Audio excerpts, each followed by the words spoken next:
नमस्कार, आप देख रहे हैं न्यूज 18। मैं हूं आपके साथ मेनका चौधरी। उत्तराखंड के कई इलाकों में भारी बारिश आफत लेकर आई। 9 जिलों में भारी बारिश की चेतावनी है। नैनीताल, चमोली, पौड़ी, गढ़वाल में तेज बारिश के आसार नजर आ रहे हैं। वहीं ऋषिकेश में गंगा का पानी घाट तक पहुंच चुका है। अलकनंदा और भगीरथी नदी ने खतरनाक रूप अख्तियार कर लिया है, जिसकी वजह से सीएम धामी ने सभी जिलों के डीएम को अलर्ट पर रहने को कहा है।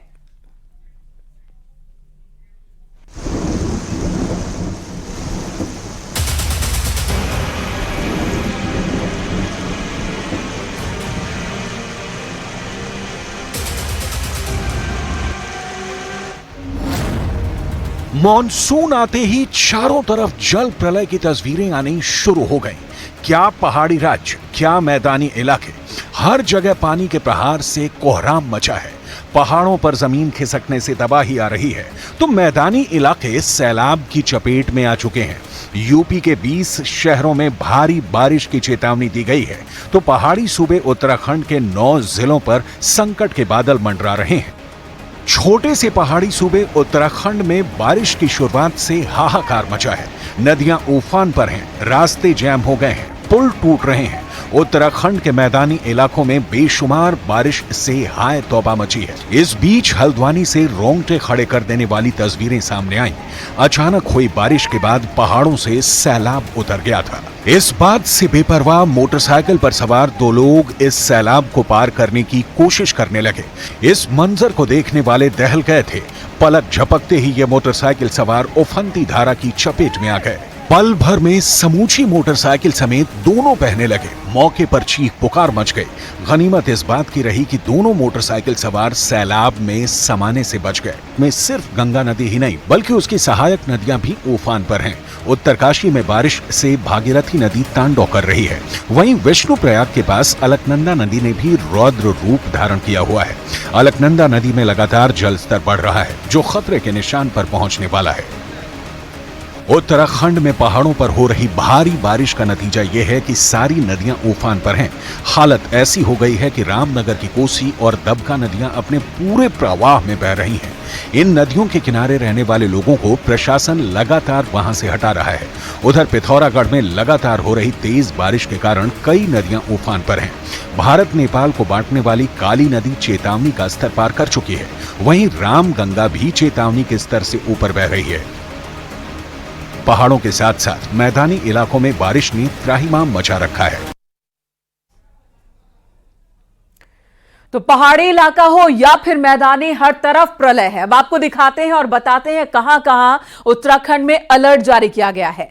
पिथौरागढ़, चंपावत, नैनीताल, पौड़ी, चमोली और उधम सिंह नगर, इन तमाम जिलों में अलर्ट जारी किया गया है, क्योंकि यहां बारिश हो रही है, लगातार बारिश हो रही है। हिमालयी नदियां उफान पर है, तो वहीं बरसाती नाले और गदेरे भी इस वक्त उफान पर है। उत्तराखंड में कहां कहां अलर्ट है? देहरादून, रुद्रप्रयाग, उत्तरकाशी, हरिद्वार, टिहरी, यानी कि गढ़वाल भी और कुमाऊं भी, दोनों मंडल में इस वक्त पानी का प्रलय है। पहाड़ी इलाके हो या फिर मैदानी इलाके हो, हर तरफ अलर्ट जारी किया गया है। मौसम विभाग ने उत्तराखंड के 9 जिलों में रेड अलर्ट जारी किया है और इसी कड़ी में आज सचिव आपदा प्रबंधन ने स्टेट डिजास्टर कंट्रोल रूम पहुंचकर वीडियो कॉन्फ्रेंसिंग की। सभी जिला आपदा प्रबंधन अधिकारियों से अपडेट लिया। सचिव ने नेशनल हाईवे, स्टेट हाईवे के साथ ही ग्रामीण सड़कों को लेकर निर्देश दिए कि जो भी मार्ग बंद है उन्हें जल्द से जल्द खुलवाया जाए। अलकनंदा समेत नदियों के जलस्तर को लेकर भी डीडीएमओ से जानकारी ली। सचिव ने निर्देश दिए कि आपदा प्रभावितों को राहत राशि देने में देर भी न किया जाए। 15 जून से लेकर अब तक बांटी गई राहत राशि और लंबित मामलों की एक रिपोर्ट भी उन्होंने तलब की है। कहीं पे कोई मलबा ज्यादा आ गया या कहीं बादल फट गया तो मलबा आ गया, तो उस पर भी हम लोग काम करते रहते हैं। तो हमारी टीमें जो हैं जनपद स्तर पे पूरी तरह मुस्तैदी से काम कर रही हैं। जो नोन जगहें हैं, जो इम्पोर्टेंट रोड्स हैं, उनमें हम लोग अलग अलग जगह पे मशीन डिप्लॉय करते हैं। इस बार भी हम लोगों ने किया हुआ है कि पब्लिक को सुविधा कम हो।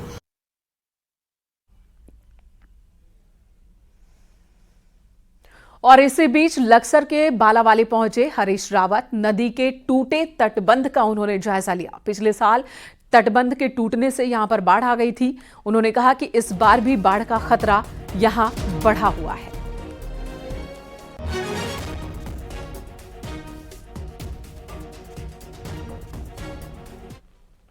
उधर चमोली के थराली वाण नंदा राज जात मार्ग बंद हो गया, जिसकी वजह से लोग परेशानियों में सफर करने को मजबूर हैं। सबसे बड़ी दिक्कत उन शिक्षकों की है जो लगातार स्कूलों या दूसरे कामों के लिए आवाजाही कर रहे हैं। वहीं जो महिलाएं घास का बोझ लेकर जंगलों से लौट रही हैं घर, उन्हें भी बड़े बड़े नदी नालों को पार करना पड़ रहा है। तस्वीरों में हम आपको दिखा रहे हैं, आप अंदाजा लगा सकते हैं कि किस तरह से ये लोग जान जोखिम में डालकर सफर करने को मजबूर हैं, क्योंकि दुकान हो या फिर स्कूल हो या फिर किसी काम से उन्हें घर से बाहर निकलना हो, चारा लेने भी निकलना है, तो उन्हें इस गदेरे को, इस नाले को पार करना ही है। 4 सालों से हमारा ब्रोकोट गदेरा जो है कि हर साल टूटते जा रहा है और यहाँ पर हर बार जो है रोड ब्लॉक होती जा रही है। हम शासन प्रशासन से कई बार गुहार लगा चुके हैं और पीडब्ल्यूडी विभाग को कई बार कह चुके हैं कि यहाँ पे वैली ब्रिज पुल होना चाहिए था। अगली खबर रुद्रप्रयाग से, जहां पर खाई में एक कार गिर गई। इस हादसे में एक की मौत हो गई, 2 लोग जख्मी हुए। रेस्क्यू में एसडीआरएफ की टीम जुटी हुई है। बसु केदार किमाड़ा के बीच यह हादसा हुआ है। हादसे की बात की यह तस्वीर है। बसु केदार किमाड़ा के बीच यह हादसा हुआ। कार गहरी खाई में गिर गई। कार में 3 लोग सवार थे, एक की मौत हो गई, 2 घायल हो गए, जिनका रेस्क्यू किया गया। एसडीआरएफ की टीम रेस्क्यू ऑपरेशन में जुटी रही।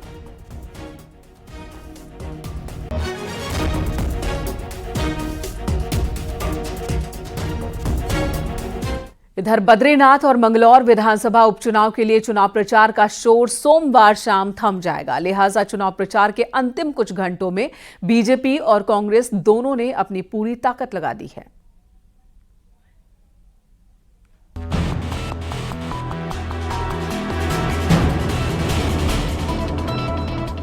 बद्रीनाथ मंगलौर विधानसभा उपचुनाव के लिए 10 जुलाई को मतदान होना है।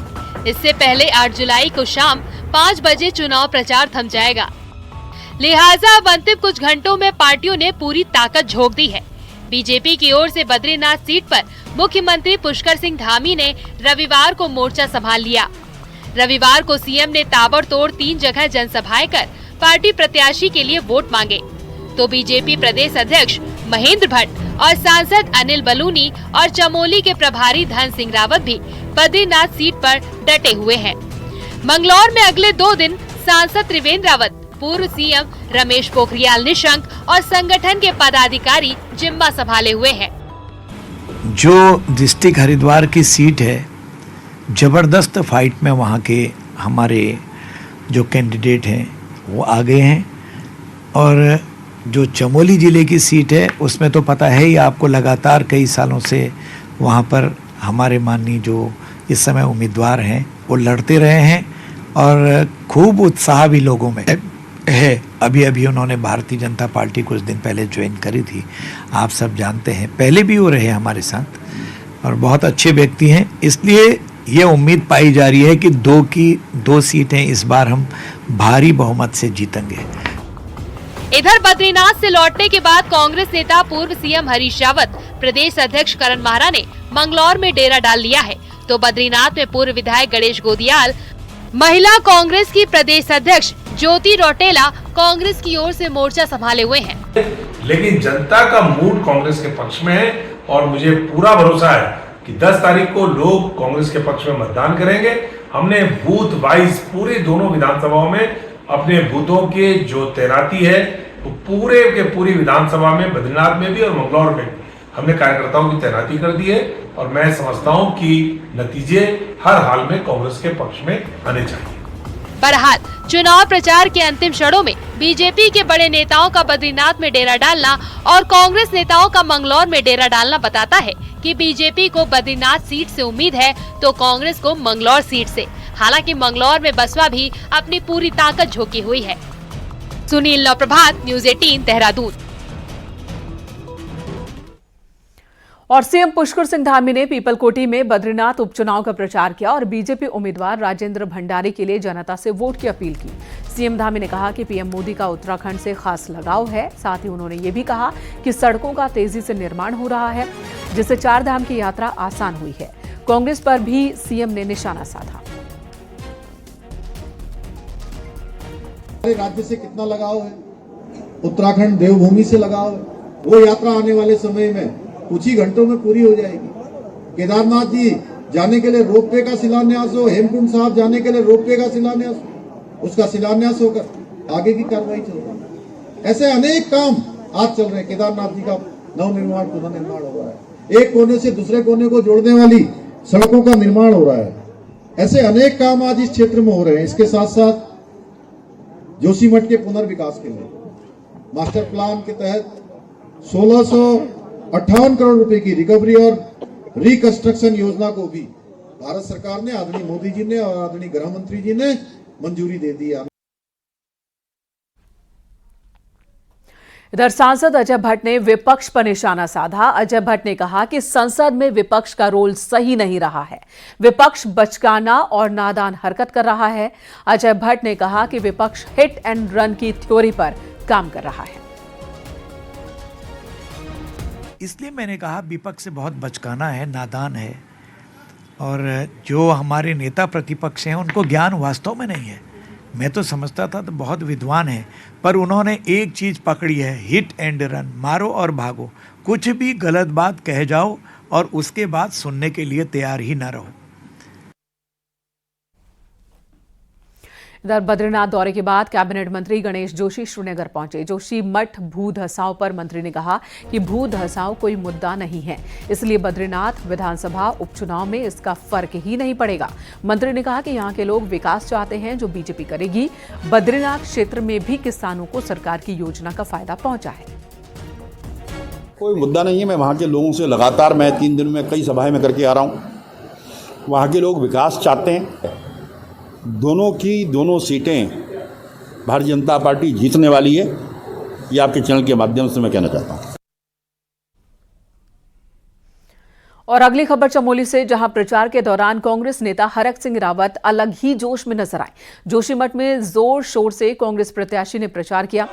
उन्होंने कांग्रेस के प्रत्याशी लखपत सिंह बुटोला के पक्ष में वोट की अपील की है।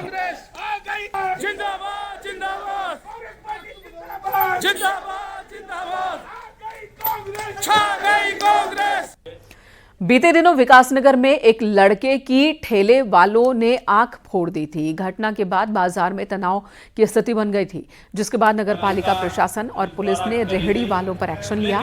ऐसे में अब कांग्रेस का रेहड़ी वालों पर कार्रवाई को लेकर विरोध सामने आया है। कांग्रेस का कहना है कि जब पालिका प्रशासन ने रेहड़ी वालों को रोजगार के लिए लोन दिया है और शुल्क लेकर रेहड़ी चलाने का लाइसेंस जारी किया है, तो फिर एक रेहड़ी वाले की घटना को लेकर और इसे आधार बनाते हुए बाजार में बाकी लोगों पर डंडा क्यों चलाया जा रहा है, जेसीबी क्यों चलाई जा रही है।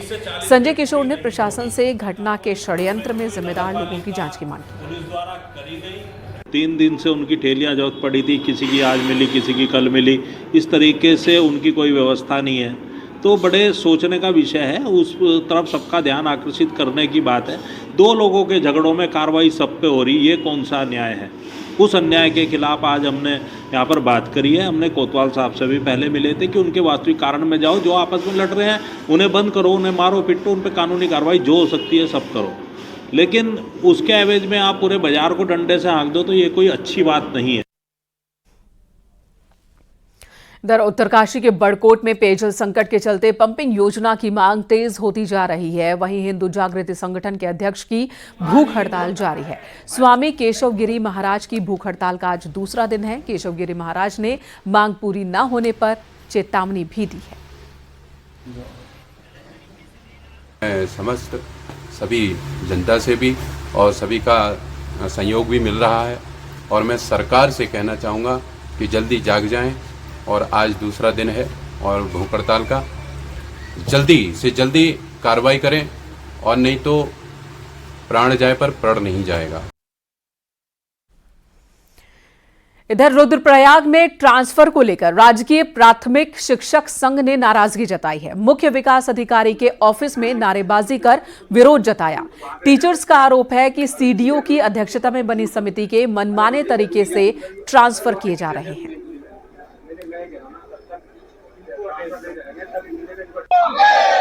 शिक्षक एकता जिंदाबाद, जिंदाबाद, जिंदाबाद, शिक्षक एकता जिंदाबाद। और अगली खबर ऋषिकेश से। लक्ष्मण झूला थाना क्षेत्र में एक रिजॉर्ट में अवैध रूप से चल रही डांस और शराब पार्टी पर पुलिस ने छापेमारी की। पौड़ी पुलिस ने रिजॉर्ट मैनेजर, संचालक समेत 5 पर केस दर्ज किया है। मुकदमा 38 लोगों को गिरफ्तार भी किया गया है। साथ ही 26 लड़कों के खिलाफ पुलिस एक्ट में कार्रवाई की गई। पुलिस को सूचना मिली कि पाम व्यू रिजॉर्ट जोगियाना में कुछ लोग हुड़दंग मचा रहे हैं। प्रभारी निरीक्षक फोर्स के साथ पहुंचे। रिजॉर्ट में कुछ लोग शराब पीकर ऊंची आवाज में डीजे बजाकर हुड़दंग कर रहे थे। यहां कई लड़कियां भी मौजूद थी। पुलिस ने एक्शन लिया, 38 को गिरफ्तार किया है।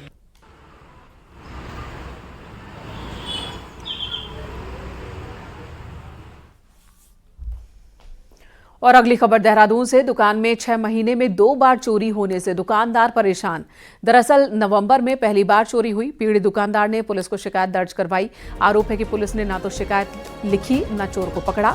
दोबारा 21 जून को इसी दुकान में चोरी हुई है। दुकान से महंगे मोबाइल फोन समेत सामान चोर ले गए।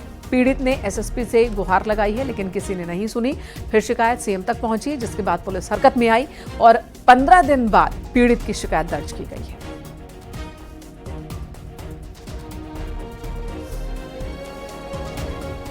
प्रदेश में 3 नए कानूनों को लागू करने के लिए पुलिस ने पहले से ही काफी तैयारी कर ली थी। अब नए कानूनों को देखते हुए नए विशेषज्ञों की जरूरत महसूस की जा रही है और इसके लिए पुलिस को 311 विशेषज्ञों की दरकार है। 311 विशेषज्ञों की दरकार है। ये दरकार यानी कि ये जरूरत पुलिस विभाग की ओर से आगे बढ़ा दी गई है।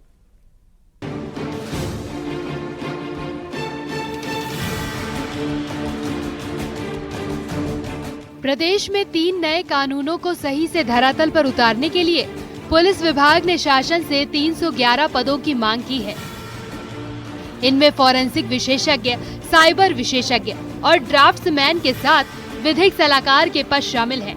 पुलिस नए कानून के तहत एफआईआर दर्ज करने लगी है, लेकिन पुलिस के सामने अब चुनौती है तो घटनाओं के खुलासा करने की, क्योंकि नए कानूनों में साक्ष्य संकलन के लिए डिजिटल एविडेंस पर ज्यादा फोकस किया गया है। साथ ही पुलिस के पास जल्द 7 फॉरेंसिक वैन पहुंचने वाली है, लेकिन इन गाड़ियों के लिए टेक्नीशियन और स्टाफ की कमी दूर करने के लिए अब शासन को प्रस्ताव भेजा है। जो नए कानून जो पास हुए हैं 1 जुलाई से लागू हुए हैं, तो उसमें भारतीय नागरिक सुरक्षा अधिनियम जो है, इसके तहत जो है पुलिस से अपेक्षा की गई कि वो जो है फॉरेंसिक जो कैपेबिलिटीज़ है इसका जो है अधिक से अधिक यूज़ करे। जो क्राइम सीन होता है उस पर जो 7 साल से ऊपर वाले क्राइम है, इसमें जो है फॉरेंसिक टीम से जो है वो अनिवार्य रूप से जो है मौके पे उसका जो फोटोग्राफी, वीडियोग्राफी और अन्य जो है डिजिटल एविडेंस कलेक्ट किया जाना अनिवार्य है। तो इसके लिए पुलिस को ट्रेनिंग भी दी गई है। पुलिस के पास अभी देहरादून और रुद्रपुर में नाम मात्र के फॉरेंसिक लैब और विशेषज्ञ हैं। इनमें अधिकतर काम आउटसोर्स से होता है। अब नए कानूनों को देखते हुए नए विशेषज्ञों की जरूरत महसूस की जा रही है, जिसे देख पुलिस मुख्यालय ने गृह विभाग को इससे संबंधित प्रस्ताव भेजा है। Bureau report, news 18। रामनगर के तराई पश्चिमी वन विभाग में फाटो जोन अब अक्टूबर में ही खुल सकेगा। उत्तराखंड के कई इलाकों में मूसलाधार बारिश जारी है। रामनगर के तराई पश्चिमी वन विभाग में फाटो जोन जंगल सफारी घूमने गए सैलानियों को भी इस बारिश में फंसना पड़ गया था।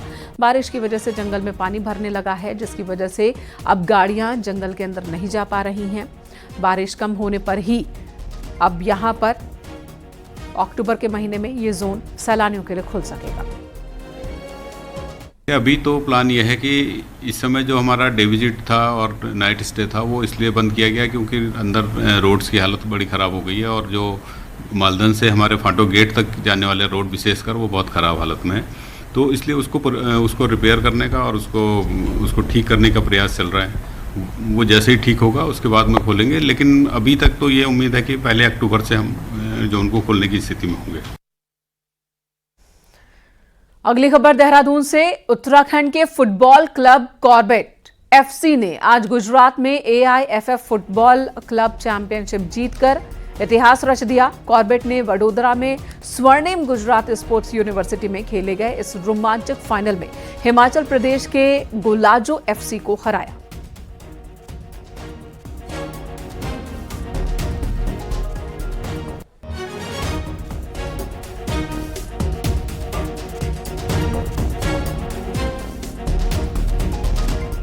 हरियाली के प्रतीक हरेले पर्व की शुरुआत हो गई है। आज पूरे पहाड़ पर विधि विधान के साथ हरेला बोया गया और आज से ठीक 10 दिन बाद हरेला काटा जाएगा।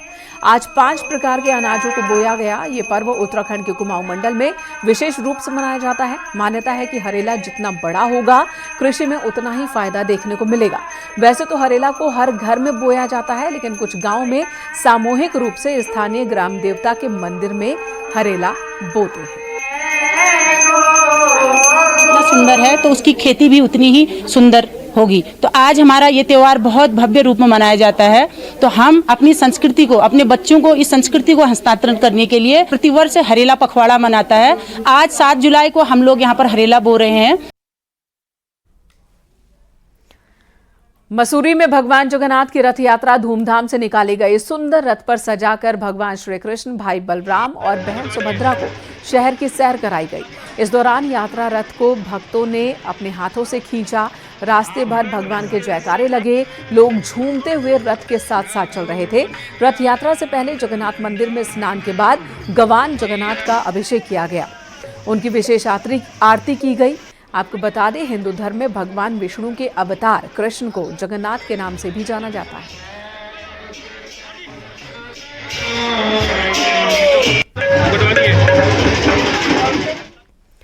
महाराष्ट्र के पूर्व राज्यपाल भगत सिंह कोश्यारी हरिद्वार में अपनी बड़ी बहन की अंतिम यात्रा में शामिल हुए। भगत सिंह कोश्यारी ने पुष्पांजलि अर्पित की। आपको बता दें, कोश्यारी की बड़ी बहन स्वर्गीय लीला कोरंगा बीते कुछ दिनों से बीमार थी।